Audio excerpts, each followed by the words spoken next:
Hello everyone, कैसे हैं आप सब लोग। स्वागत है आप सभी का पीडब्ल्यू नर्सिंग वाला में। और हम लोग बात करेंगे आज हमारे एक शानदार टॉपिक जिसका नाम है एपिडेमियोलॉजी। आइए बात करते हैं एपिडेमियोलॉजी का मतलब क्या होता है, एपिडेमियोलॉजिकल ट्रायड क्या होता है और एपिडेमियोलॉजिकल के बारे में टूल्स के बारे में बात करेंगे। सबसे पहले हेडिंग डालेंगे एपिडेमियोलॉजी। एपिडेमियोलॉजी, देखिए एपिडेमियोलॉजी का मतलब अगर आपको बताएं तो एपिडेमियोलॉजी का मतलब होता है कि डिजीज की जो पॉपुलेशन है उसके अंदर डिजीज की स्टडी करना। तो study of disease of human population, कि ह्यूमन पॉपुलेशन के अंदर डिजीज की स्टडी करना क्या कहलाता है, आपका एपिडेमियोलॉजी कहलाता है। तो एक सिंपल सी डेफिनेशन सबसे पहले कि study of disease, study of disease, study of disease of human population, की ह्यूमन पॉपुलेशन के अंदर किसकी स्टडी करना, डिजीज की स्टडी करना। पॉपुलेशन के अंदर क्या करना, स्टडी, डिजीज की स्टडी करना क्या कहलाता है, आपका एपिडेमियोलॉजी कहलाता है। अच्छा, अगर केवल आप ह्यूमन पॉपुलेशन की स्टडी कर रहे हो तो वो क्या कहलाएगा, डेमोग्राफी कहलाएगा। तो there is a difference between epidemiology and demography, that in the demography we study only about the human population, but in the epidemiology we study about the disease of human population. Clear? Then चलिए अब आगे बात करते हैं। Epidemiology के अंदर 3D होते हैं, 3D ऑफ एपिडेमियोलॉजी। नेक्स्ट बात करते हैं 3D of epidemiology, 3D of epidemiology, of epidemiology. Epidemiology के अंदर 3D आते हैं, एपिडेमियोलॉजी के अंदर 3D आते हैं। एक होता है डिजीज, एक होता है डिस्ट्रीब्यूशन। चलिए सबसे पहले आता है, पहला डी जो होता है उसका मतलब होता है डिस्ट्रीब्यूशन, दूसरा होता है डिटर्मिनेंट्स और डिजीज फ्रीक्वेंसी। चलिए पहला होता है डिस्ट्रीब्यूशन,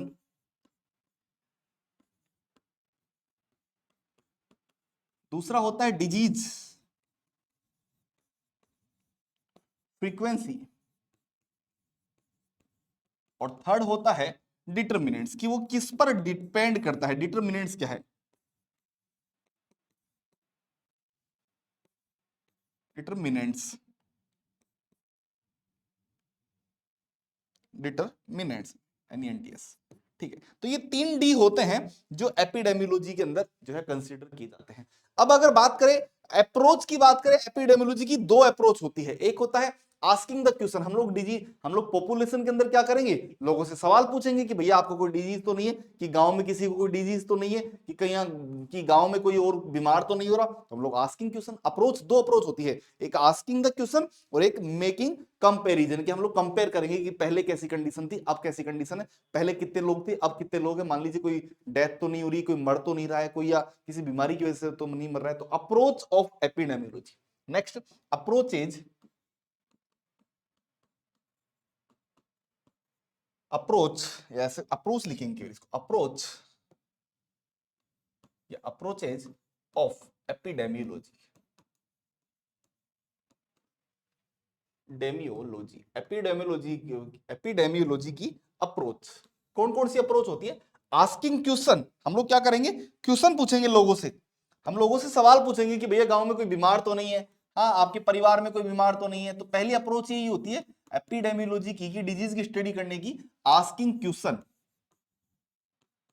आप क्या करेंगे, सवाल पूछेंगे, किससे, किसी इंडिविजुअल पर्सन से हो सकता है। आप किसी थर्डी पर चले गए गांव में, वहां 4-5 लोग दिख गए, उनसे सवाल पूछने लग गए। आपको कोई एक ग्रुप बैठा दिख गया, उनसे सवाल करने लगे। तो आप आस्किंग क्वेश्चन, क्वेश्चंस पूछेंगे लोगों से। उसके अलावा मेकिंग कंपैरिजन, आप क्या करेंगे, कंपेयर करेंगे कि भैया पहले गांव में इतने लोग थे अब इतने लोग हैं, ये कोई बीमारी तो नहीं होगी है। मेकिंग कंपैरिजन, उस डाटा को आप क्या करेंगे, कंपेयर करेंगे। तो ये दो अप्रोच होती है एपिडेमियोलॉजी की। क्लियर है?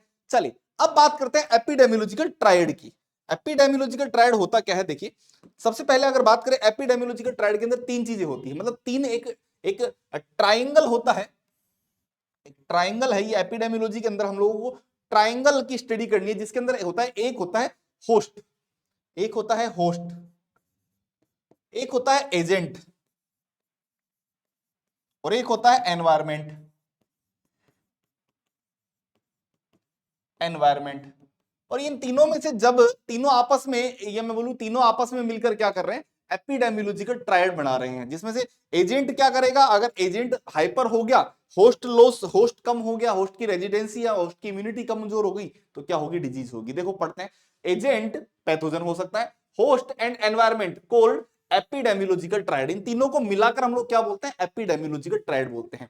टू स्टार्ट ए डिजीज, की भाई कोई डिजीज को स्टार्ट होने के लिए, भाई किसी पर्सन में कोई डिजीज स्टार्ट होने के लिए क्या होगा, there should be favourable condition और interaction between agent, host and environment, कि भैया किसी भी डिजीज को स्टार्ट अगर होना है तो उन किसके बीच में इंटरेक्शन होना जरूरी है, इन तीनों के बीच में। जैसे एनवायरमेंट, मान लो रेनी सीजन होगा, बरसात का मौसम है, रेनी सीजन में आप देखिए अपने आप जो जीआईटी रिलेटेड डिजीज है वो हो जाती है, एजेंट अपने आप हो जाएगा, जुकाम होने लग जाएगा, राइनो वायरस एक्टिव हो जाएगा, होस्ट की इम्यूनिटी कमजोर। तो जो डिजीज होती है वो इन तीनों की आपस में इंटरेक्शन की वजह से होती है, एनवायरमेंटल, एजेंट और होस्ट। अब देखो एजेंट कौन कौन हो सकता है, एजेंट के अंदर अगर हम लोग बात करें, एजेंट के अंदर हो सकता है बायोलॉजिकल एजेंट हो सकते हैं।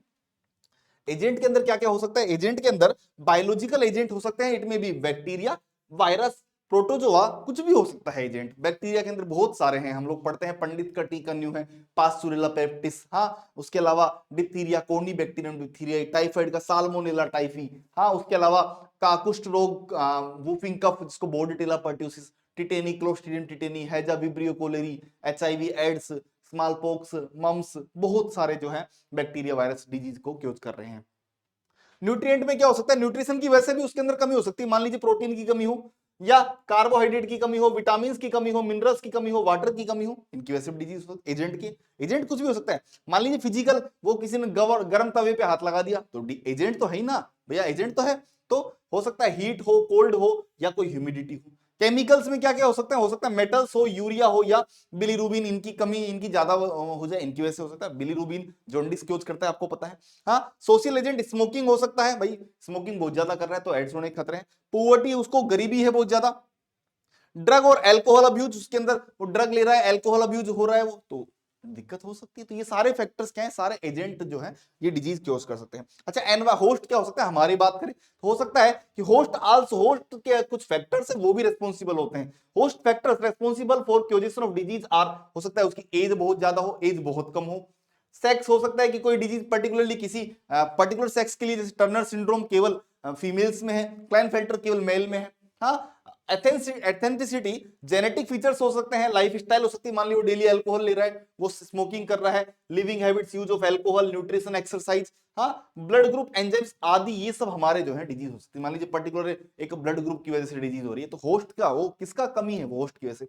एनवायरमेंट में क्या हो सकता है, देखो थर्ड है एनवायरमेंट, एक्सट्रेंसिक फैक्टर होते हैं, एयर हो सकता है, वाटर हो सकता है, फूड हो सकता है, हाउसिंग हो सकता है। मान लो अपना घर जो है ऐसी जगह पर है जहां पर हमेशा बरसात आ रही है, तो हमारी डिजीज होगी। हाँ, मान लीजिए हमारा घर ऐसा सूखे रेगिस्तान में है जहां पानी नहीं है, तो वहां डिजीज हो सकती है। हमारा घर मान लीजिए किसी गंदे नाले के पास है, तो वहां मच्छर आएंगे। एनवायरमेंटल फैक्टर कुछ भी हो सकता है, तो जैसे एयर हो सकती है, वाटर हो सकती है, फूड हो सकती है, हाउसिंग हो सकती है। It is a graphic representation of variation of the manifestation of disease. One end of the disease spectrum are subclinical infections which are not ordinarily identified, कि भैया ये ऐसे फैक्टर्स हैं जो आपको मतलब ऐसे दिखाई नहीं देंगे, लेकिन हो सकता है ये डिजीज क्यूजिंग करने में जो है एक इंपॉर्टेंट जो है भूमिका निभा रहे हैं। जैसे मान लीजिए आपका घर किसी गंदे नाले के पास है, मच्छर आ रहे हैं डेली, एजेंट क्या हो गया, मच्छर आ रहे हैं, वो मच्छर आपको प्रोटोजोआ डिजीज जो है आपके क्या हो गया, मलेरिया हो गया। समझ रहे हैं? तो ये तीनों जब तक आपस में मिलते हैं वही क्या कहलाता है, आपका एपिडेमियोलॉजिकल ट्रायड कहलाता है। अब आगे बात करते हैं हम लोग, नेक्स्ट बात करते हैं टूल्स ऑफ एपिडेमियोलॉजी। हेडिंग डालेंगे tools of epidemiology. Tools of epidemiology, भैया एपिडेमियोलॉजी मतलब आपको क्या करना है, आपको डिजीज की स्टडी करनी है। आपको क्या करना है, study of disease of human population. आपको ह्यूमन पॉपुलेशन के अंदर डिजीज की स्टडी करनी है, तो आपको इसके लिए तीन टूल्स काम में लेने होते हैं। एक होता है रेट, एक होता है रेशियो, और एक होता है प्रोपोर्शन। रेट, रेशियो और प्रोपोर्शन, देखो क्या है, तीन चीजों की तीन टूल्स होते हैं। अब ये ध्यान से देख लीजिएगा, एक होता है रेट, सेकंड वन रेशियो, और थर्ड होता है प्रोपोर्शन। प्रपोर्शन, तीन चीजें होती हैं, तीनों टूल्स होते हैं। ये तीनों क्या है, टूल्स हैं, एपिडेमियोलॉजी के टूल्स हैं। इनके बिना आप जो है वो एपिडेमियोलॉजी की स्टडी नहीं कर सकते। सबसे पहले किसकी बात करेंगे, सबसे पहले बात करेंगे रेट की। देखो रेट क्या होता है, जैसे आपने रेट रेट पढ़ी है, बर्थ रेट, डेथ रेट, है ना, बिल्कुल वैसे ही बात करेंगे। देखो रेट क्या होती है, आपको पहले मैं एक बात बता देता हूं। देखिए जैसे आपने मैथमेटिक्स में पढ़ा होगा अंश हर, जैसे आपने मैथमेटिक्स में जरूर ऐसे पढ़ा होगा, जैसे 3/5 है तो ऊपर वाले जो ऊपर वाली संख्या होती है उसको क्या बोलते हैं, न्यूमरेटर। ऊपर वाली संख्या को क्या बोलते हैं, अंश न्यूमरेटर, और नीचे वाली संख्या को क्या बोलते हैं, डेनोमीटर। तो ये दोनों चीजें यहां पर बहुत काम आने वाली है। रेट के अंदर देखो क्या होगा,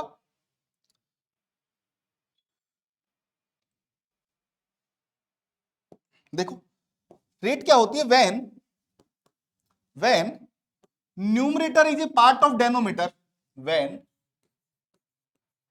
numerator, एक सेकेंड कहां गया,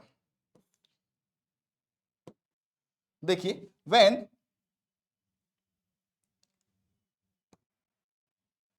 अरे पेन में क्या हो रहा है ये, ठीक है, when numerator, अब ठीक है, when numerator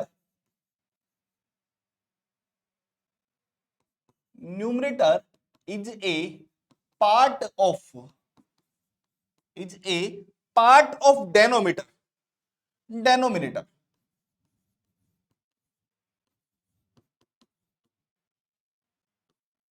डेनोमिनेटर, जब न्यूमरेटर किसका पार्ट होता है, डेनोमिनेटर का ही पार्ट होता है। And multiplier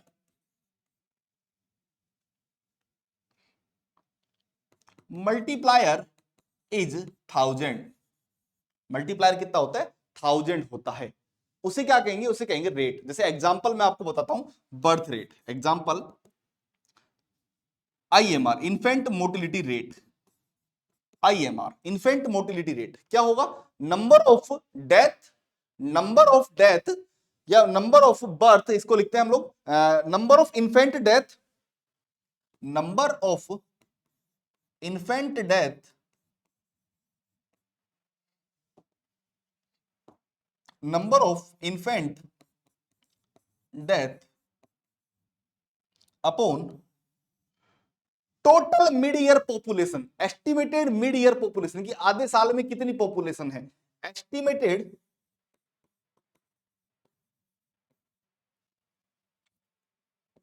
estimated mid year population,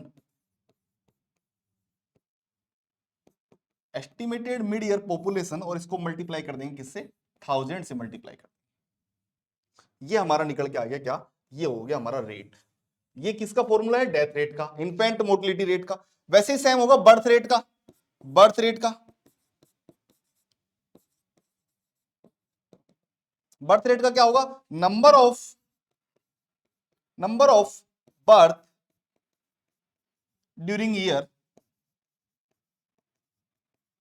एक साल में कितने बर्थ हुए हैं, अपॉन, अच्छा यहां भी ड्यूरिंग ईयर लिखा देना आप ना, during year upon estimated mid year population, estimated mid year population, और मल्टीप्लाई कर देंगे किससे, 1000 से। ये किसका फॉर्मूला हो गया, ये भी फॉर्मूला हो गया रेट का। तो रेट जो है वो एपिडेमियोलॉजी निकालने का एक फॉर्मूला होता है, एपिडेमियोलॉजी निकालने का क्या होगा, जो है एक फॉर्मूला होगा। नेक्स्ट आता है आपका एक और एग्जांपल है इसका, इंसिडेंस। 3 एग्जांपल है, तो एग्जांपल ऑफ रेट याद रखिएगा, यहां से सवाल आते हैं, आपको ऑप्शन दे देंगे कि which of the following is not an example of rate, rate का एग्जांपल नहीं है। तो रेट के 3 एग्जांपल होते हैं, एक होता है आपको बता दिया मैंने IMR, इन्फेंट मोर्टिलिटी रेट, एक होता है आपका बर्थ रेट, और एक होता है आपका इंसिडेंस। इंसिडेंस मतलब जो नए केसेस की स्टडी करते हैं, new case of any disease, incidence, इसका फॉर्मूला भी आप लिख दीजिए,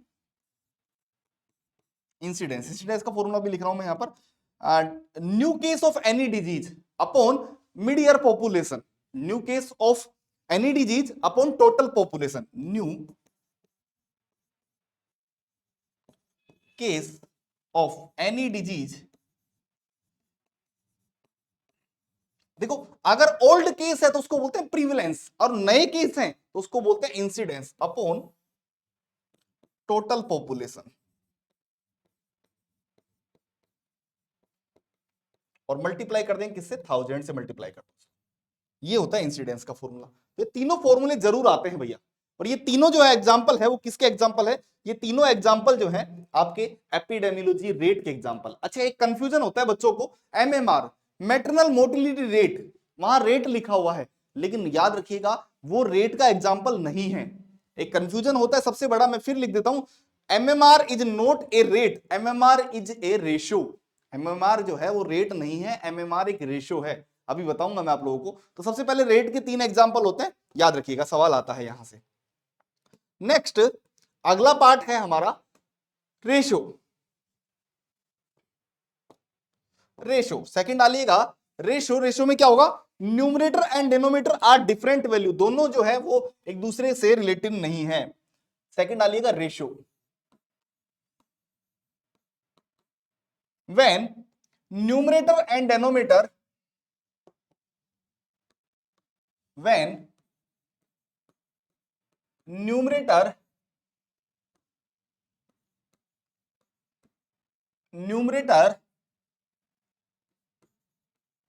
एंड डेनोमीटर, उसमें लिख दिया था ना अपन ने, हाँ ठीक है।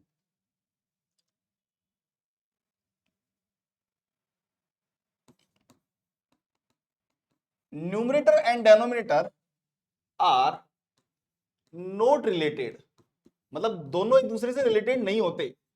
Both are different, not related,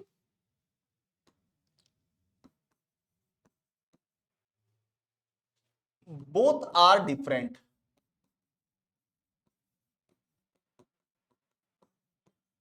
दोनों क्या होते हैं, अलग अलग होते हैं। बोथ आर डिफरेंट, दोनों अलग अलग होते हैं। अब देखो एग्जांपल, जैसे नर्स पेशेंट रेशियो दोनों अलग अलग है भाई, नर्स पेशेंट रेशियो दोनों अलग अलग है। नर्स अलग, नर्स का नंबर हो सकता है अलग हो, पेशेंट का नंबर अलग हो हॉस्पिटल के अंदर। नर्स पेशेंट रेशियो, पेशेंट तो बहुत ज्यादा होंगे, नर्स कम होंगे। रेशियो, तो ये रेशियो होता है मतलब अनुपात। जैसे मेल फीमेल रेशियो निकालते हैं ना हम लोग की, महिलाएं ज्यादा है पुरुष कम है, जो भी हम लोग रेशियो निकालते हैं वो ये होता है, नर्स पेशेंट रेशियो। दूसरा हो सकता है sex ratio, male female sex ratio, जो मैंने अभी आपको बताया, male female ratio.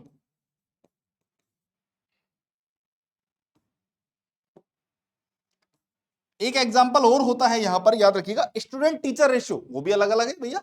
Student teacher ratio वो भी अलग अलग है।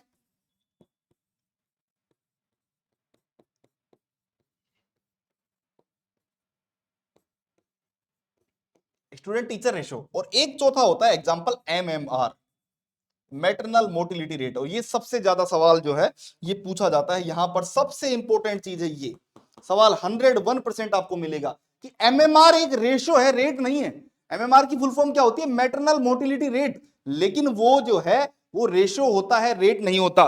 भाई एमएमआर का स्पेलिंग क्या होता है कि भैया जब एक साल में कि प्रेगनेंसी की वजह से कितनी डेथ हुई है, number of death during pregnancy after 28th week of gestational period. हाँ, और किसकी वजह से हो रही है, टोटल लाइव बर्थ में से कितने मर रहे हैं। देखो एमएमआर का फॉर्मूला लिखते हैं, देखो आप समझ जाएंगे कि दोनों कैसे डिफरेंट है। MMR maternal mortality rate, maternal mortality rate क्या होता है, देखो इसके अंदर number of death during pregnancy, number of death during pregnancy due to any complication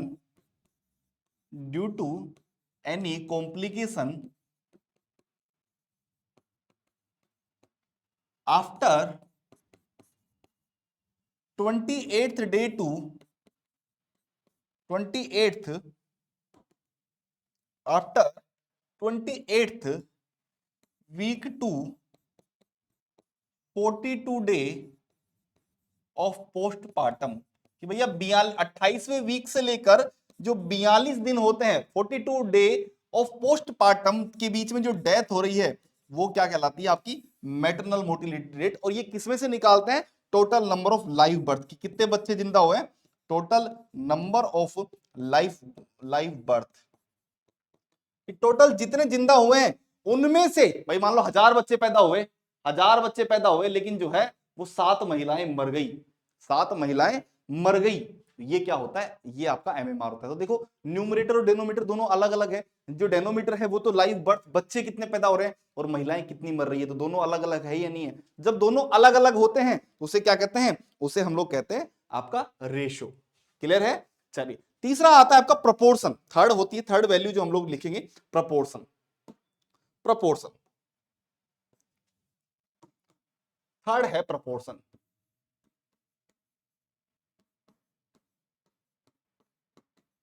proportion देखिए, जब न्यूमरेटर और डिनोमिनेटर दोनों रिलेटेड तो होते हैं, लेकिन जो मल्टीप्लायर है वो कितना होता है? 100 होता है। व्हेन मल्टीप्लायर इज 100, जब मल्टीप्लायर कितना होता है? मल्टीप्लायर जो है वो 100 ही होता है। व्हेन दोनों तो वो तो रिलेटेड है, व्हेन मल्टीप्लायर इज 100। अच्छा, इसमें मल्टीप्लायर कितना होगा सर? इसमें 1000 से लेकर 1 लाख तक हो सकता है, तो ये जो निकालते हैं हम लोग हमेशा 1 लाख में से निकालते हैं। इसमें 1000 से लेकर 1 लाख तक हो सकता है रेशियो के अंदर, 1000 से लेकर 1 लाख तक, और जो हम लोग एमएमआर निकालते हैं वो 1 लाख पर निकालते हैं। ठीक है? हाँ, कोई सवाल आएगा आपका। व्हेन मल्टीप्लायर इज 100, जब मल्टीप्लायर कितना हो?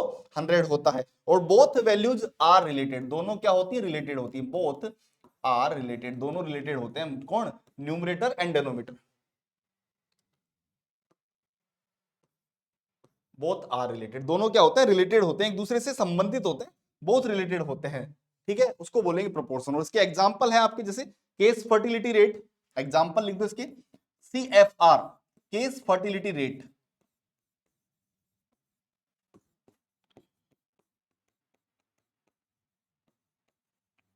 Case fertility rate. उसके अलावा और एग्जांपल आप लिख सकते हो इसका, प्रीवेलेंस। प्रीवेलेंस का मतलब होता है old study.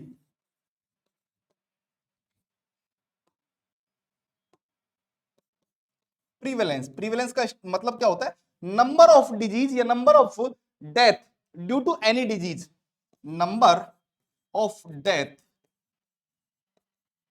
Due to any disease, किसी वजह, किसी डिजीज की वजह से मरने वाले लोगों की संख्या upon total number of cases, total number of cases of disease, total number कितने हैं? Total number of cases of disease, और मल्टीप्लायर कितना होगा? मैं पहले ही बता चुका हूं आपको, 100 होगा। तो यहां पर आपसे जो एग्जांपल पूछा जाएगा वो पूछा जाएगा कौन सा? प्रीवेलेंस। किसका एग्जांपल है? प्रीवेलेंस जो है वो प्रोपोर्शन का एग्जाम है, पर एमएमआर किसका एग्जांपल है? रेशो का। और बाकी आपसे ये जरूर पूछ लेते हैं, नर्स सेक्सो, ये सब जो है पूछे जाते हैं। तो ये आपके जो है टूल्स होते हैं, टूल्स ऑफ एपिडेमियोलॉजी। 3 टूल्स होते हैं आपका, रेट, रेशो और प्रोपोर्शन। तो सबसे पहले आपको बताया एपिडेमियोलॉजी क्या होती है, study of disease of human population. Epidemiology के क्या क्या फैक्टर्स होते हैं और एपिडेमियोलॉजी के टूल्स क्या क्या होते हैं। तो उम्मीद है आप लोगों को ये टॉपिक बहुत आसानी से समझ में आ गया होगा। आसान सा टॉपिक है, छोटा सा टॉपिक है जो आपको बताया गया। मिलते हैं आप लोगों से अगले पार्ट में। Till then take care of yourself. और एक आंसर आप जरूर करिएगा, एमएमआर जो है वो क्या होता है? रेट, रेशो या प्रोपोर्शन? जल्दी से बताइएगा। मिलते हैं आप लोगों से अगले पार्ट में। Till then bye bye, take care, thank you so much.